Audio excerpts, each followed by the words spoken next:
Good evening. We are live. I'm Patrick. I'm the Breakaway Homesteader, and I'm here with you tonight by my lonesome. Megs is here. She's just in the other room right now. She's got a splitting headache, and she's been grinding her teeth all day. She's been dealing with some stuff uh, at work, which is kind of getting on her nerves a little bit. So it's causing her to decide to grind her teeth, and stress makes you do that sometimes. So she is getting some rest, much needed rest to get rid of that headache. She has taken something and gone to bed. So you just got me tonight. See who's here so far. We got two people in the room. Not sure who, but that's fine. Uh, so last week we went to the Homesteaders of America conference. We left on Thursday morning, bright and early. We were at the house by 9, and in Harrisonburg, that's about 30 miles south of Front Royal, where they had the Homesteaders of America conference. And we stayed at a KOA in Harrisonburg at the Shenandoah Valley Park, and it was a blast for that. This is the first time we've taken our fifth wheel out for an actual camping adventure. We did our little maiden voyage down to Big Bear Homestead last month, and everything went well. So we went up, everything went well. Took some time to get up in the mountains, but we got through okay. So we go to the homesteading conference, and we didn't spend a whole lot of time uh, going through all the classes and everything like that. We did do some classes, but we were there mainly to be there for support and see people that we haven't seen in a while, and hang out with Robin and Jason from the Big Bear Homestead, and we did just that. So Friday, and plus we had Huxley with us. So working with an autistic child in the crowd is kind of a hard deal, but he did great. And so Friday we went. We said hi to everybody. We stayed through about half the day, and then we left back because Friday night uh, we went back to the campsite to make dinner. And Friday night, my parents came and spent some time with us. So it was more or less spending time during the day with Robin and Jason from Big Bear Homestead, checking out all the vendors, and then at night going home, spend time with my parents because I haven't seen them in quite a while. And they also came here to see us, and ignoring them would be kind of rude. But everything went well. So Saturday, Mom and Dad decided to take Huxley and let us go out to the wild. And so we went back to the Homesteaders Conference, and I got to watch. The main thing I wanted to watch was Joe Salatin do all his teaching. He taught three sections, of course, before they did their Q&A. The first section was talking about uh, the farm aspect of actually raising poultry, and the second portion, uh, and also financial stability and making money, so on and so forth. The second portion was an actual demonstration on butchering of chickens and the things you need to butcher chickens, the new equipment that's out there. Just was displayed and everything like that. And the third part was him talking the financial piece of financial stability and making a homesteading business, and that went well as well. Uh, of course, well as well. Big thing I got out of it: Buddhists and nudists, and it's gonna stick in my head. So Joe Salatin said, "You can't push new things on people. They expect market products, and so you give them market products." He's like, there are people who push nudists, and they do just fine, and there's people who push the Buddhist aspect, and they're just fine. But there's no such thing as a nudist Buddhist. People won't accept that. So he was talking about growing out market birds, just like you would get at the grocery store. Big white breasts, so on and so forth, Cornish cross, all these hybrid animals that can be raised to make it look like make it market size. Because a heritage chicken is all dark meat. Heritage chicken doesn't have the big breasts like you would in the supermarket. And so he basically put the point down is keep the product up, keep it cheap, and keep it, of course, humanely right, left, center, and then Sunday we headed back to North Carolina, and so it was a good, productive weekend. We didn't have any issues, and so that's what's happened at the Homesteaders of America conference. And it was a good trip overall. Can't complain whatsoever. And not a whole lot going on since then. And a couple things going on this week. The weather is going for a curveball to the south. We're expecting to have temperatures in the mid 60s during the day for the next few days. Some rain and some low temperatures down to possibly early high 30s, which is weird. But that means we get to test out the new wood stove, which I'm excited about. So I pulled wood today because I knew it was going to rain tomorrow, and put it on the back porch so it's ready to go for heating the house. So our goal this year is to heat this entire house with wood heat, and see what kind of savings we can get out of this new wood stove we got. Excuse me. But yeah. So there's 3 people watching. Hope you all are doing well. And I'm not going to dilly-dally tonight. I'm going to get through our subject. We might end a little bit early. And so we are on our 3rd segment of the winter series. Let's see what if I can pull that up here. And that would be, bam, part 3, garden. October winter preparedness month. And part 3 is gardening.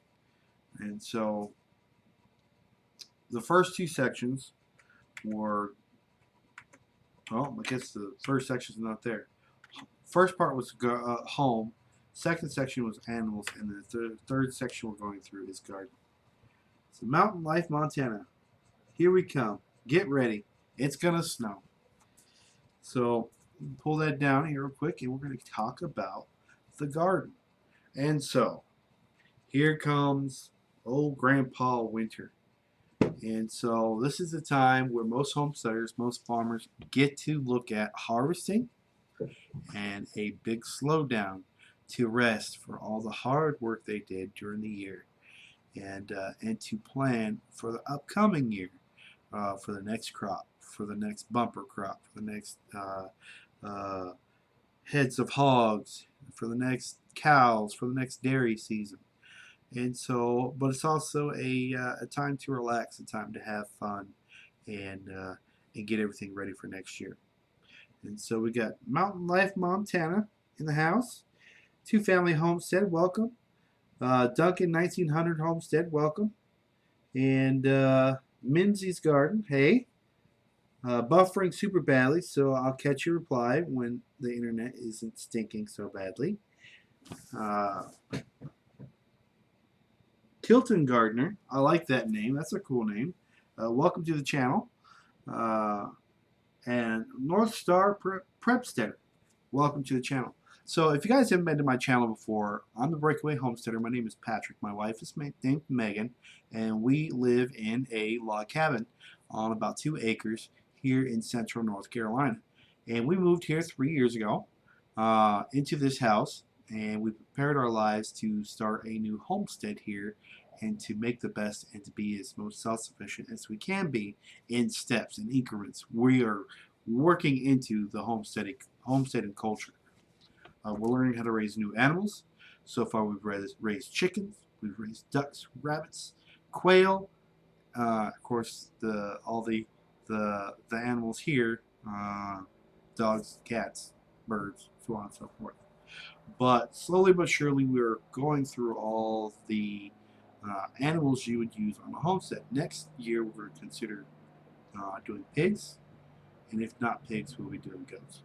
And so that's the plan. And so that's what this channel is about. I come on every Tuesday night, or my wife and I do, and we talk about a different subject that that you can extrapolate information from and go on into your own direction. We're not going to be the experts on everything, but if we don't know it, we know somebody who does know it. questions. If you have any questions, feel free to ask, and we'll go ahead and get into tonight's subject. And we were talking about winter, and this subject is gardening and what to do with your garden.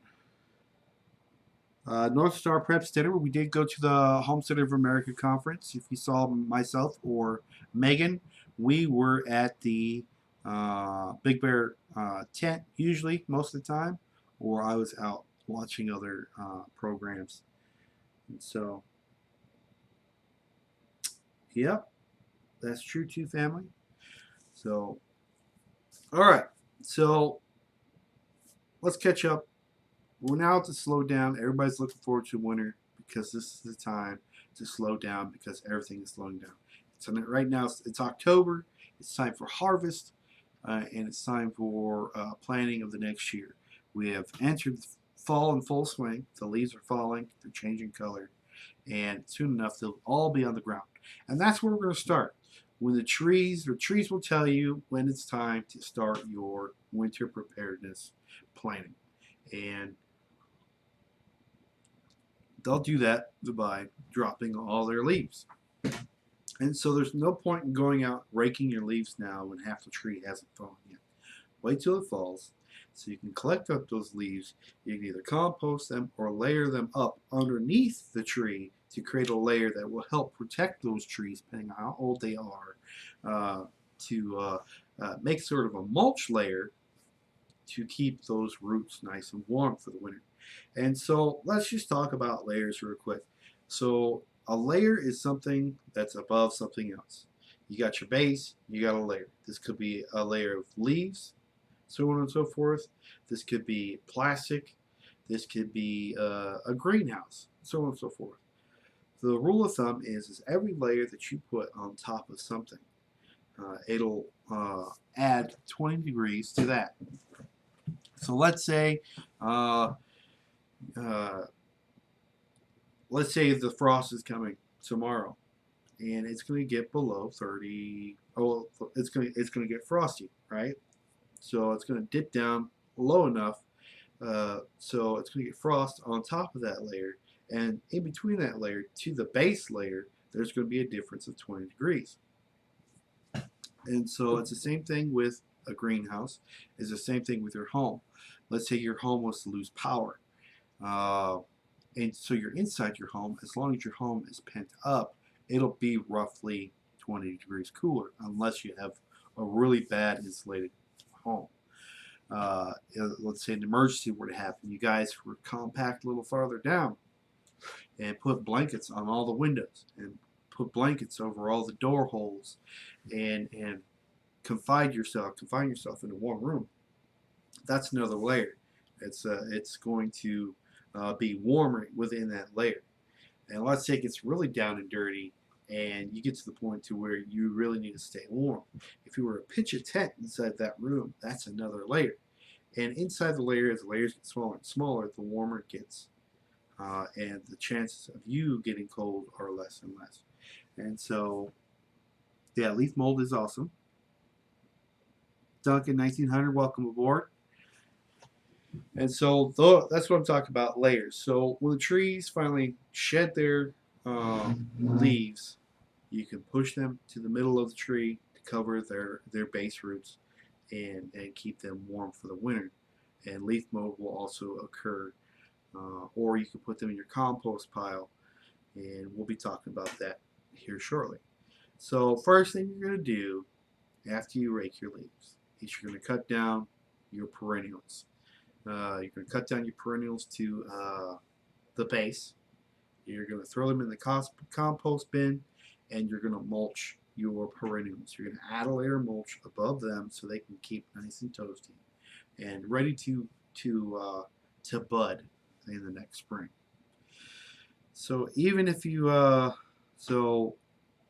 after you mulch, go ahead and do the sad thing, which is pull up your annuals, all your dying plants, your tomatoes and stuff like that aren't going to survive the winter. They go into the compost pile.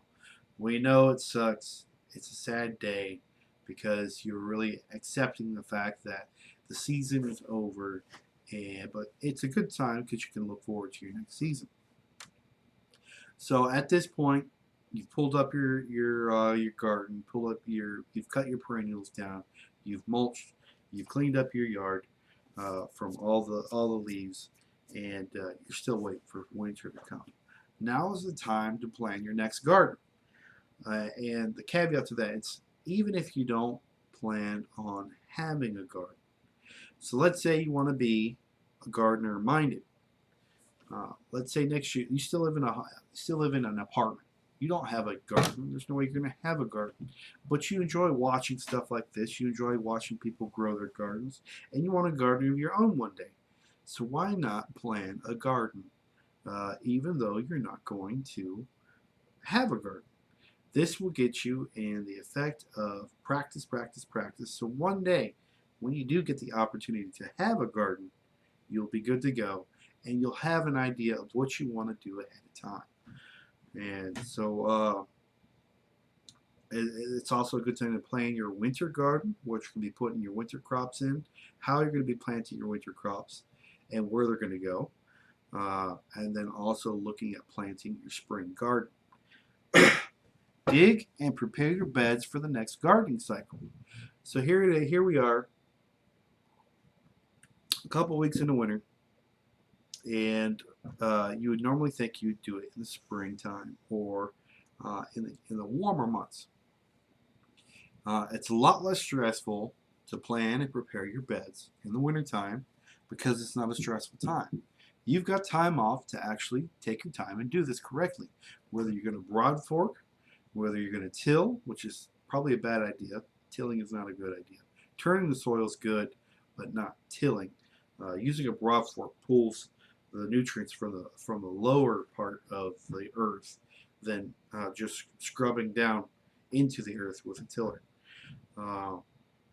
But it's a less stressful time. You got time to prepare your beds, and most importantly, it's not going to be hot. Plus, in the wintertime, you're going to want to do activities to keep you, fit, strong, and this is a good way to get exercise in the winter.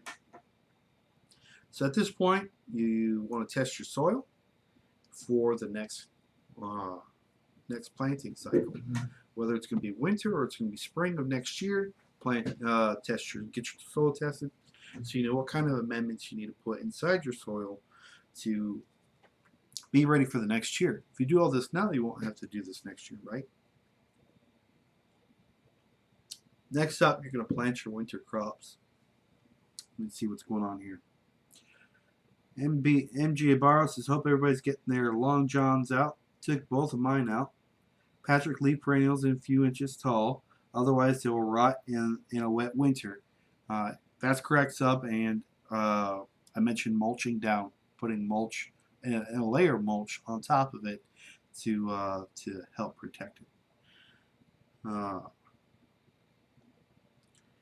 So, Kilter Gardner said his peas just sprouted today.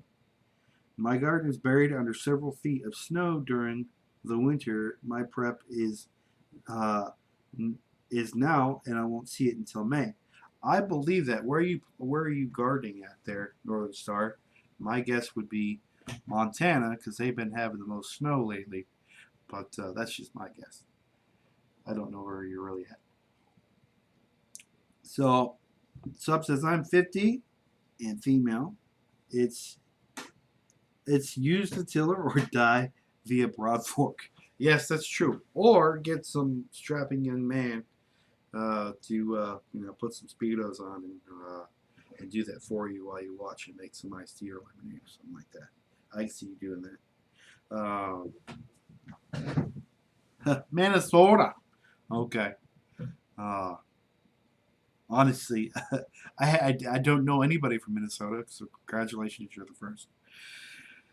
So, think about planting your winter crops. Winter crops that are going good right now for winter time, for cooler months, is spinach, chard, broccoli, cabbage, lettuce, onions, and garlic. You plant those. Those are the more cold, hardy vegetables that you can grow. There's several more. Find out your zone. Look up what's good for what time of year and what their frost tolerance is. Here I'm gonna be doing a winter garden inside my greenhouse. Greenhouse is climate controlled. It's a very small 6 by 8 greenhouse, so controlling the climate inside that small greenhouse is a lot easier than controlling the climate in a huge greenhouse, right? And so this year I installed grow lights in it to supplement loss of sunlight, and so they can get a spectrum of color that they need, and uh, and it's going to be climate controlled. So this winter, that is going to be my place where I have my cucumbers, where I have tomatoes growing. It's going to be a salad bar, basically salad and some squash. That's all. That's all. My goal is to grow this winter during that time, and I can make that happen with this small greenhouse. So right now is a good time to consider getting your seeds for next year. Now, little hint, depending on where you go get your seeds, uh, and depending on where you like to get your seeds. If you're a Big Bear Homestead person, it's Baker Creek. If you're a Breakaway Homesteader person, it's seedsnow.com. They can come from California. Wait. My advice is wait. I'll tell you what. I'm going to go get something real quick. I haven't left you guys. I'm still here.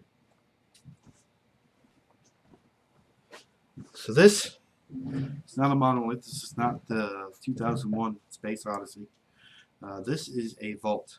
This is an airtight. That's the lid right there. It's holding up by itself because it's airtight. It's a pressure sealed seed vault. And I've got seeds in here. I got a lot of seeds in here actually. This time last year, right after Black Friday, actually this was from Black Friday, Seeds Now had a garden seed sale.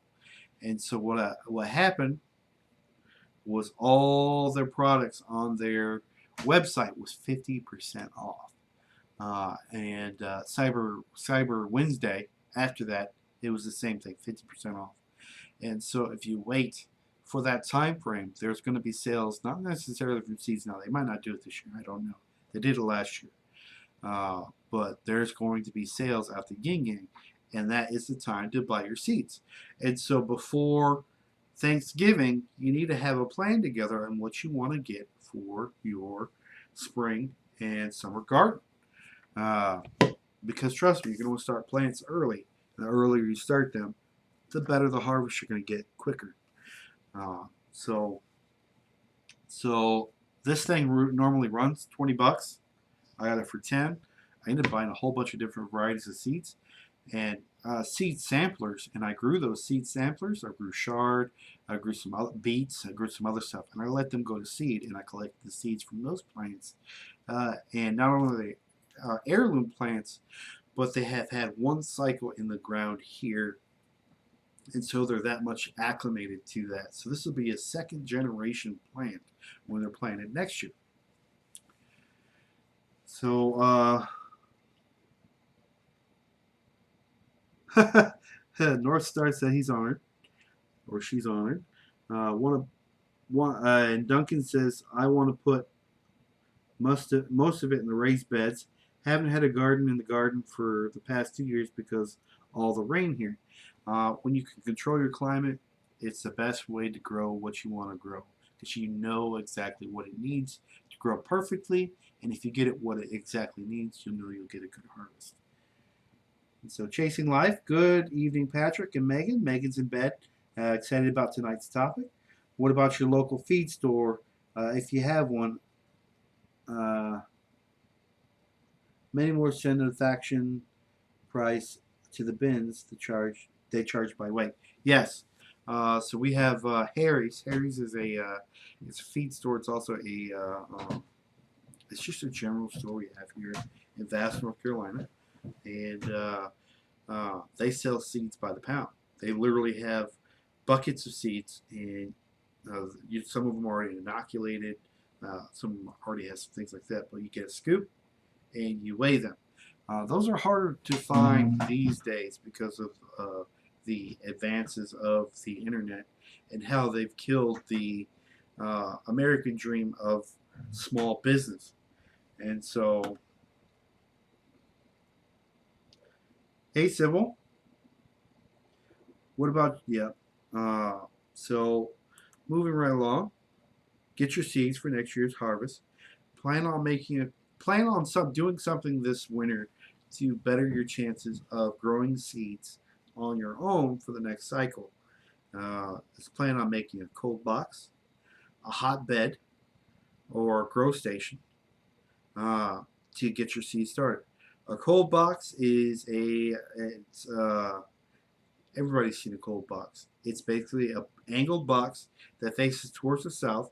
So when the sun comes up and angles towards that angled window pane that's on top of that box, that insulates that box and heats that box during the day. And so it helps give you that insulation like it's a greenhouse, but not necessarily a greenhouse. Uh, it helps you start seeds.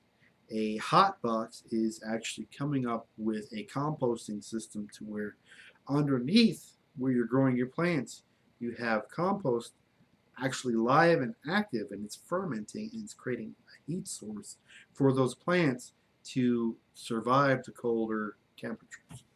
And a indoor grow station is simply that. Uh, Miracle Grow makes them.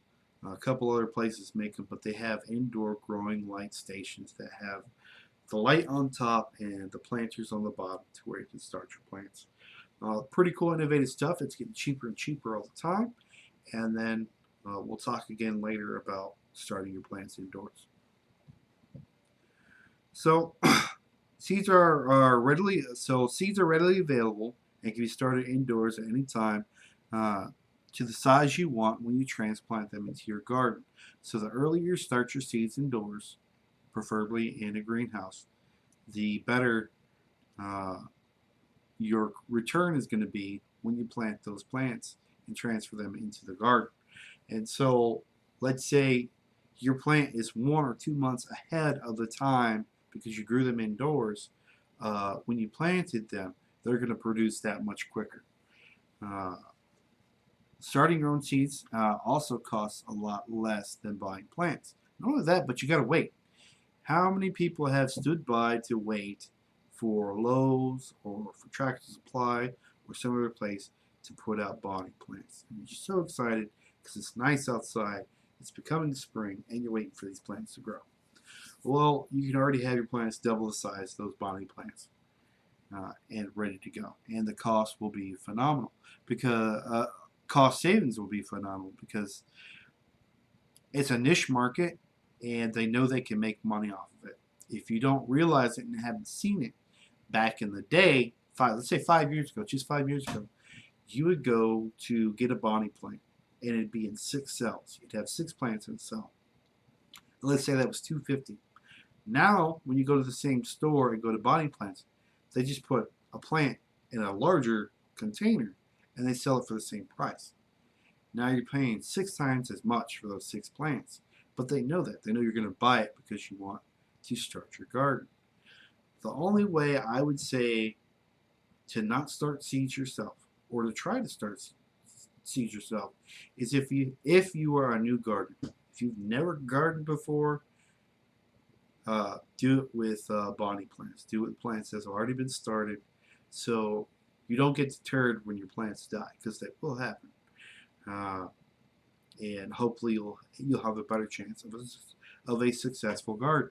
And when you have that successful garden, that's when you feel confident enough to start growing your own seeds or doing something different for the following year.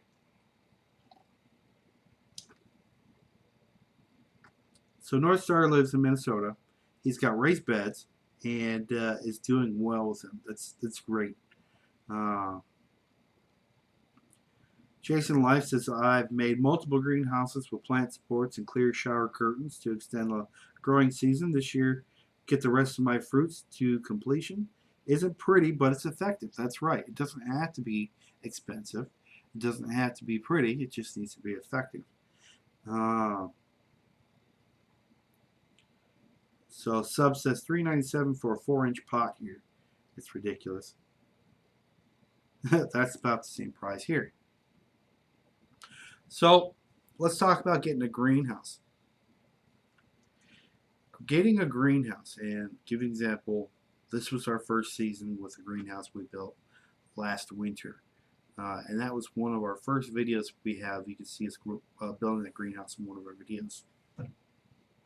We bought a Harbor Freight 6x8 greenhouse. We put it on a 1.5 inch. Yeah, 1.5 inch. I need to stop drinking beer. A 1.5 riser. Excuse me. And that way it wouldn't be so short. So you lift it up 1.5 feet. You could actually walk in it and have a little extra space, put a little more planting room, and so that worked out well. Again, I have other videos of that greenhouse as well if you want to go check them out. The best thing about a greenhouse is it's the easiest way to start seeds from indoors. If you start seeds inside a greenhouse, you necessarily don't have to harden your plants off. They're getting the harsh environment. Actually, they're getting the best environment to start, and then when you harden off a plant, you put it outdoors for a certain time period every day, longer and longer, just like you're brooding chickens, except it's the exact opposite. So the plant can tolerate not only the heat and the sunlight it's getting exposed to from being indoors, but also the wind. And so the only thing you have to worry about hardening off for your plants when you plant from a greenhouse is the wind. But if you're in a location like mine, it's surrounded by trees, there's a huge windbreak. Wind is not going to be the issue. And so growing seeds, this year was the first time I successfully grew all my seeds and never had a problem with getting good plants out of them. And so that's a good consideration for getting a greenhouse. A greenhouse doesn't have to be expensive. You can use your imagination. There's Pinterest, there's YouTube, a whole lot of different places you can go to improvise on a greenhouse if you can't afford to buy one. We chose Harbor Freight as a beta test. That's 6x8, and we waited till I want to say it was right after Thanksgiving as well. We got a 30% off coupon in Harbor Freight, and it was already on sale, and so we got it for less than, I want to say, $400. We did put it on risers, which added a couple $100 to it, but only to the price that it would normally cost if we had bought it when there was no sale. So get that if you can. Extend your daylight hours in your greenhouse or your home. Consider getting a grow light. A sunny window is not what you think it is. Oh, everybody's like, oh, put it in a sunny window, it's going to grow great.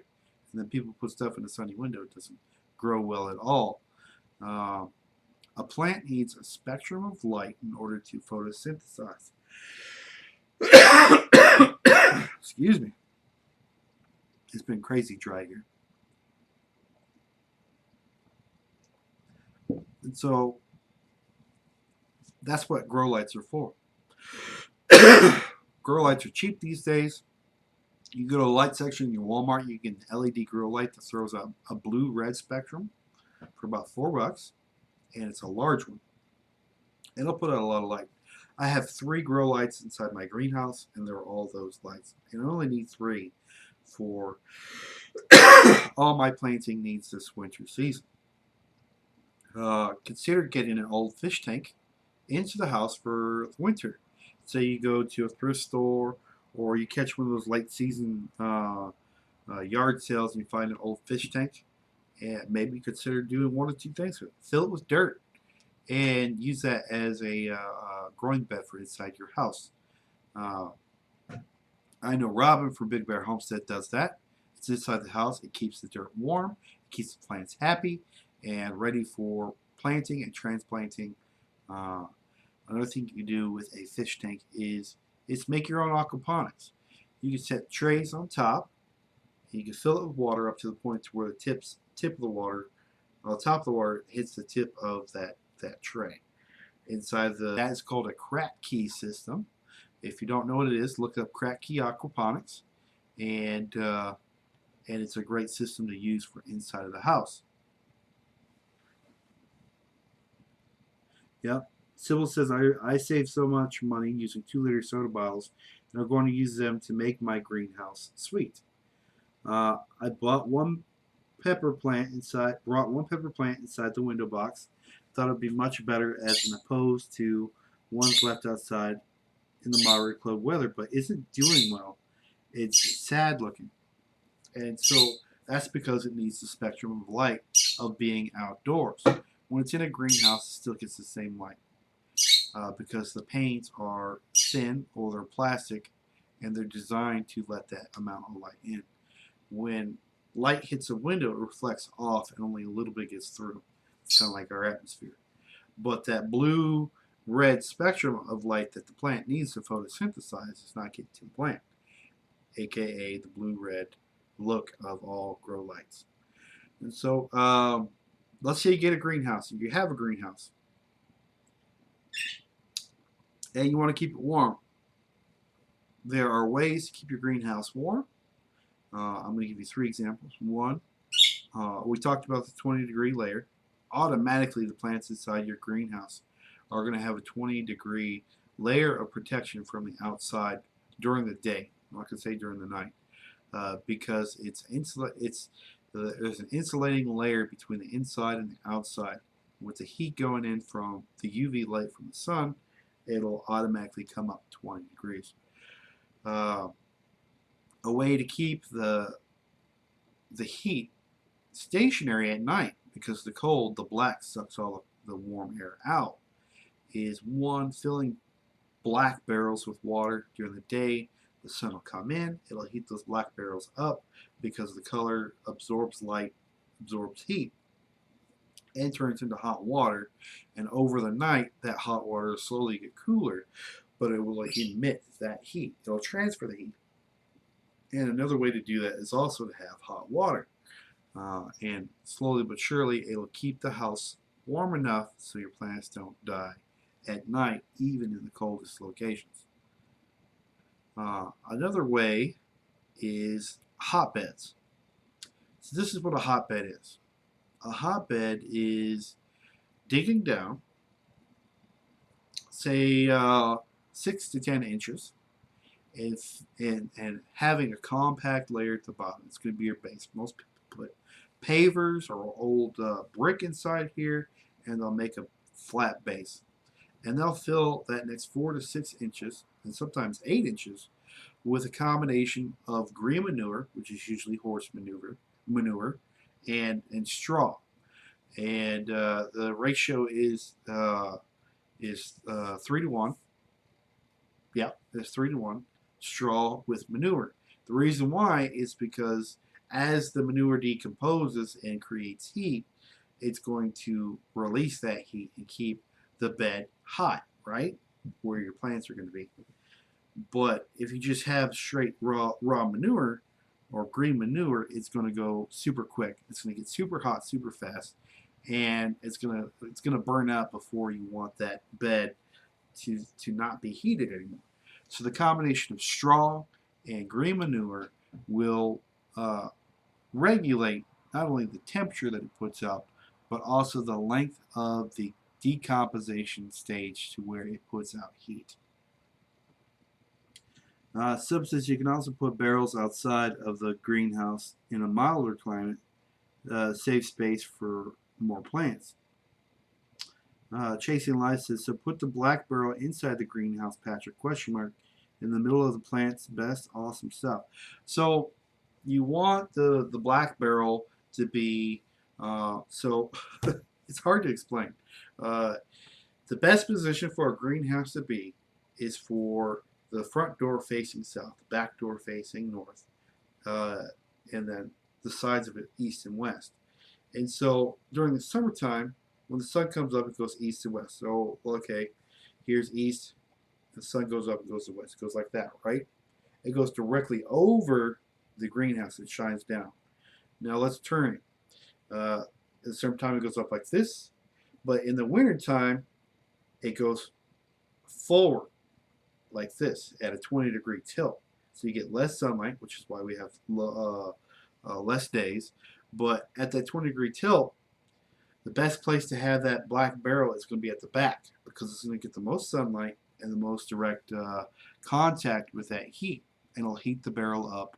It's going to be in the back of the greenhouse, not to where it's going to block any light from that angle of the sun, and should keep your house or greenhouse warm. So yeah, 3-to-1 for the hotbeds. For green manure, horse manure is the best used. It's used this all the time, and straw, and so it makes a longer process for it to decompose, creating heat for the inside of your greenhouse. And you want that space to be a little ventilated so it doesn't stink all the time or off gas.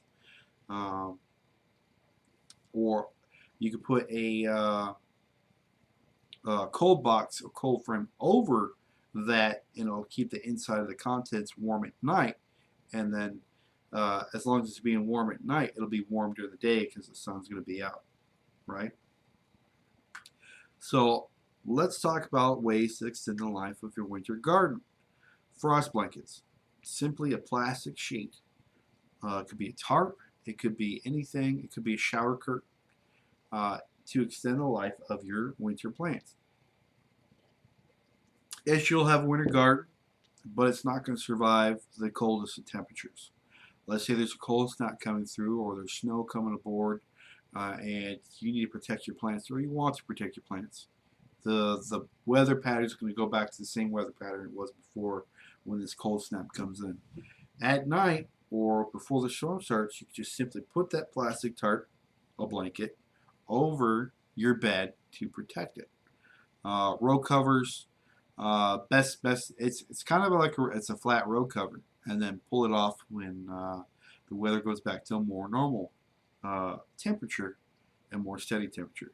High tunnels, row covers. Justin Rhodes, he's the best example of this. He lives in western North Carolina in the mountains where it's colder quicker, and he uses row covers. Row covers, and they're just small tunnels, and he grows throughout the entire winter. That would be the best channel to go to, Justin Rhodes, to see a good example of that. High tunnels are the same thing as row covers, it's just larger. And duck beds. So let's say you got a greenhouse or a high tunnel, which is protecting you from the elements. It's an indoor source, and I say dug beds. So let's talk about frost levels. Each state and each location has a frost level, and that's how far down you have to dig to where when it freezes over, when it frosts, it's called the frost line. From that point down, it's going to be above freezing. The earth is a hot thing. The farther down you dig, the hotter it gets.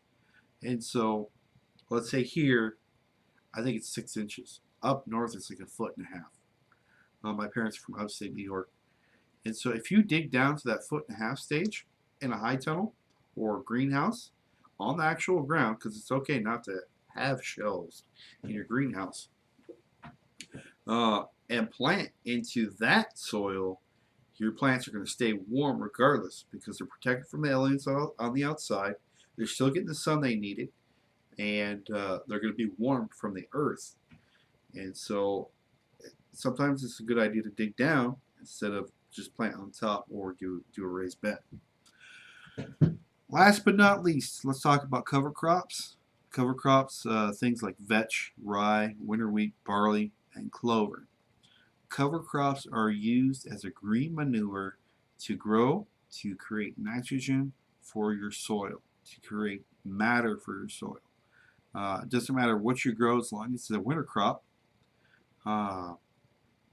You can till it into the soil, which will then decompose and create a green manure. Or if it's a legume like vetch or clover, actually clover's not a legume, but some sort of mung beans or whatnot. Legumes will create little nitrogen nodules inside the soil with their roots, and then once that's tilled in, bam, you just put a real natural nitrogen into your soil. Yep. Thanks for putting Justin Rhodes' info in there. If you want to see the fish tank, indoor fish tank, go to Big Bear Homestead. Yeah, that's pretty much it. So that's pretty much what I have for tonight. What I wanted to do was give you some ideas on what you should be doing and what you should be planning for. It's winter time. It's time to really plan on what you're going to do next year. Uh, a good source is Mother Earth magazine. If you go to Mother Earth, there's a Mother Earth garden planner. It's actually owned by a different company, but Mother Earth will put their label on it. You can get a free month of garden planner from them. There's no charge. They're not going to charge you. They're not going to make you take their program. They're not going to ask you for a credit card or anything like that. You get a literal free month with every new email you put in for a new subscription. Not even a subscription, but to try out this garden planner. Great garden planner. Big Bear uses it. I use it. It's a great. It'll show you how you need to separate or space out your plants, and how much space they take up in either a greenhouse or your actual yard or a raised bed. It also has a feature that I like. It's the square foot garden feature, and it'll tell you how many plants need to go in per square foot. Give an example: beets. You can fit 9 beets in 1 square foot of raised bed, and so it's the best. It's a great resource. Go check that out as well. So I'm going to check the comments real quick, see if there's any questions or anything like that. Feel free to ask what you want. And I'll be happy to answer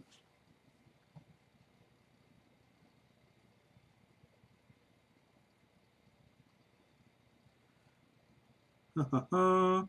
Modern Refugee, welcome.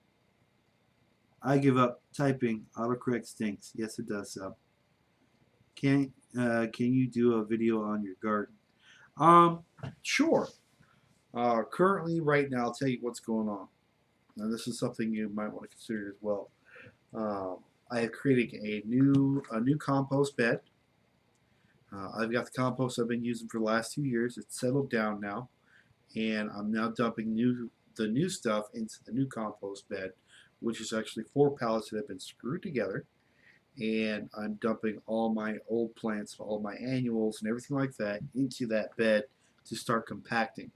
What do I put in that? I put chicken manure when I clean out my chicken coops every other week.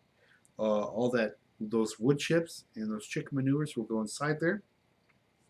All the pee and poop from my rabbits will go inside there, and all the plants for my garden will go inside there. And of course, household scraps, everything like that, and it'll compact down. Over time, that's compacted down. It's time to use for next year's garden, and so that's something you should consider as well. So I got that started. I got a new compost bin started. Pulled all my cages up from all the quail we were raising this year. We're not raising quail at the moment. And I started some plants inside my greenhouse, which will stay in the greenhouse because it's wintertime, right?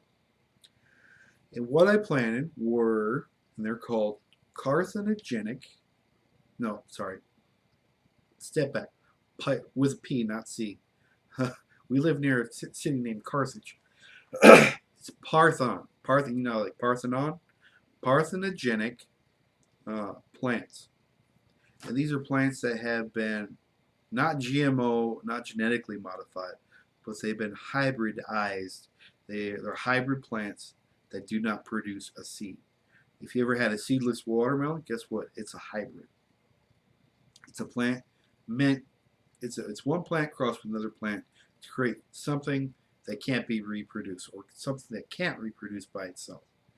So parthenogenic plants are just exactly that. They've been bred to produce fruit without being pollinated. And so inside a greenhouse during wintertime, it's hard to pollinate, right? And so these are the 3 things I got. Lettuce, which grows as a plant by itself. It does not need to be Uh, does not need to be. Uh, what's the word? I can't think. Pollinated. I got cucumbers that are parthenogenic, and they'll create fruit. They'll create the biggest fruit, but they'll be 6 to 8 inches long, and they're growing up in a trellis right now. I got parthenogenic tomatoes that will grow inside the greenhouse. They'll be seedless tomatoes, and some parthenogenic squash. The only thing I can find that's parthenogenic that I can actually pick up seeds for, and they're very hard to get right now, are tomatoes, squash, and cucumbers. And so we're going to see how that goes. I'll be happy to give a tour. I need to clean up the thing, but maybe we'll do a live stream within my greenhouse. And I think you guys will get a kick about what's going on in there. There's not a whole lot going on. I just want to have plants to be a little sustainable over the winter to have fresh greens. So,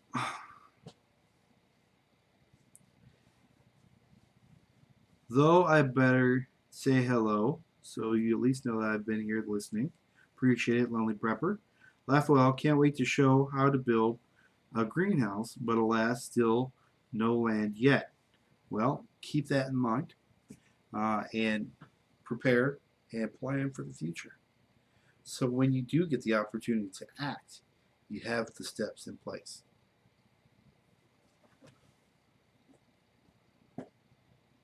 So, Jason Like says, I was thinking, yikes, Patrick, you want to stay away from the carcinogenic plants. Yeah, it's smoking them plants, right? I misheard you at first. Would love to see a video on those. And so I will be sure to make a video on those. So you may notice on my channel, Breakaway Homestead, I have not come out with any new content since the spring. That's because I'm on writer's block right now. Long story short, I took sponsorship from a certain preparedness community, not community, but store, and I got one of their products with the intent of using that product to the point of what it was meant for. And I got halfway through it and I had to stop. And so I didn't fulfill that. And since that point, I felt bad because not only did they send me products to review and everything like that, but I have not followed through with that. And so one of the plans this winter is actually to follow through with some stuff to satisfy that company. And once that's done, I think I'll be able to pull that block out and actually start making productive videos again for you guys. And I'm looking forward to it. So next week we're talking about the fourth and last segment of preparing for winter, and that is your safety outside the home, and that's in your vehicle. When you're in your vehicle and it's cold outside, that's a deadly combination if something were to go wrong. And so we're going to talk about vehicles. We're going to step outside the homesteader area of expertise and talk about survival in a winter situation with your vehicle. What you should have in your vehicle, what I have in my vehicle, and some considerations to make before you plan on heading out the door in your vehicle. And so I hope you guys look forward to that. It's going to be next Tuesday, 9 p.m. Eastern Standard Time. I'm going to see about a special guest coming on to help out with that issue or of Tuesday Night Live. And it'd be a big name. And hopefully he'll agree to it. And we will see you guys next Tuesday, 9 p.m. Eastern Standard Time. I'll check out that Facebook group on Quail Suburban. And I do plan on re-upping my quail and starting anew. at the Homesteaders Conference. I got some good ideas on some cages that they made. Their quail station they had there was phenomenal. The lady who worked there was inside and out expert of quail, and she's had a spectrum of all different types of quails, and come to the conclusion that uh, they're specific, two specific types, but one is the Cortinax uh, breed is the best breed to raise quail. So, good night, everybody. I hope you had a good time. We'll see you next Tuesday. Consider subscribing, share this with your friends, and we'll see you next Tuesday. Cheers, y'all.